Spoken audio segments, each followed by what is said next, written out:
Makanje, dakle. Ko si ti da u njihovo ime odbiješ? Pa da je i milostinja u pitanju. Šta glumiš? Ponosnog oca? Pišam ti se na ponos, nikada vas neću shvatiti. Koliko ima vas gluperdi na ovom svetu? Zbog tvog ponosa treba da ispaštaju drugi, ni krivi ni dužni.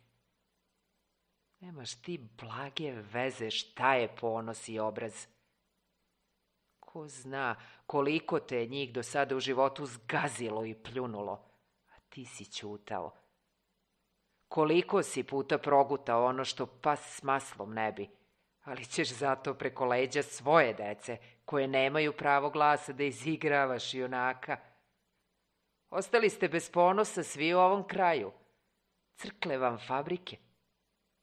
Gde ste bili da se bunite kad su neke kolege drpisale alat, kada su direktori jeli i pili na račun firme, kada su neki hvatali krivinu, a drugi radili časno? Ili vam je bilo dovoljno što možete da odete jednom u 3 godine u neka radnička odmarališta i da izađete ranije s posla da biste otrčali u kafanu? Zašto niste digli glas kada su vam postavljali partijske nesposobnjakoviće koje će vam uništiti fabriku?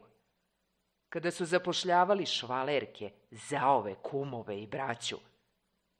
Sada si našao da izigravaš heroja Stenu. Šta si mislio? Da dajem pare zbog tebe?